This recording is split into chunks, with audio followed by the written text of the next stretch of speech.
He spoke the truth. The sea did look beautiful, cool and clean and bright. She made another swipe at his hand and missed again. "The book's exciting," she protested. "The heroine has just been shot, and I can't bear—" He stood up before her, tall, tanned and slim, hands on his hips, black swimming trunks, honey blonde hair, bright green eyes, and that wonderful, eager, inviting expression. It was too much. She abandoned the idea of reading, for the next hour at least. Matthew was right. It was time to frolic. She sat up, fastened the halter neck strap of her bikini around her neck, peeled off her sunglasses and jumped to her feet. "I'll race you," she said, and before he had a chance to respond, ran helter-skelter down the beach, Matthew in hot pursuit.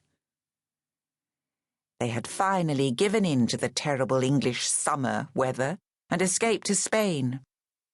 Mojaca in Almeria, the southeast corner, where both the Moorish influence and the sun were at their strongest. Joanna felt happy, ecstatically happy. She had felt like this from the moment she had stepped off the plane. After days and days of heavy skies and thunderous rain at home, the Spanish sunshine had dazzled, the colours seeming almost too bright for her eyes. On that first afternoon, she had squinted up at the bluest of skies, the whitest of walls, the brilliant reds of the geraniums in their terracotta pots decorating the balconies, and felt as though a giant weight had rolled off her chest.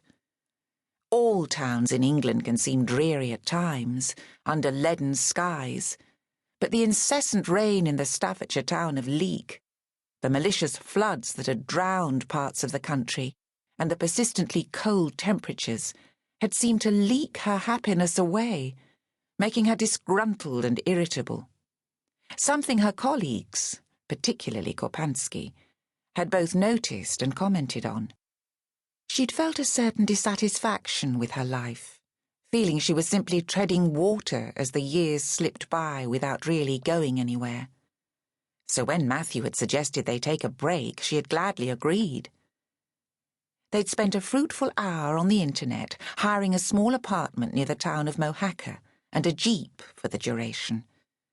They had spent their days sunbathing, swimming in the sea and reading paperbacks, and the evenings strolling hand in hand through shops and restaurants. Like her, Matthew was in buoyant mood. The sand here was coarse and gravelly and hot underfoot, the beach shelving steeply, making the rollers high and powerful, their breaking over the beach providing the perfect background music. They ran straight into the waves, hardly pausing as the surf hit their knees, then their chests. They were both good swimmers and enjoyed the challenge of a fearsome current. Matthew bent his head towards her, eyeing her with lascivious amusement. "I hope you didn't pay more than 50 pence for that scrap of a thing you're wearing." "Why?" "Because there isn't more than 4 square inches of material in it."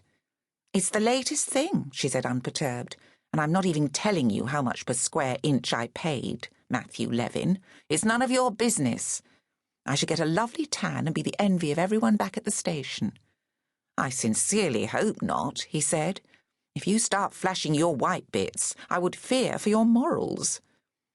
In the flippant holiday mood she was in, she was tempted to stick her tongue out at him. Instead, she dived underneath the waves, tasting the salt water against her lips. At that very moment, Detective Sergeant Mike Korpansky was queuing up to go on Oblivion at Alton Towers. And as he watched a car of previous passengers scream white-faced and disappear into the black hole, he wasn't absolutely sure that this was where he wanted to be.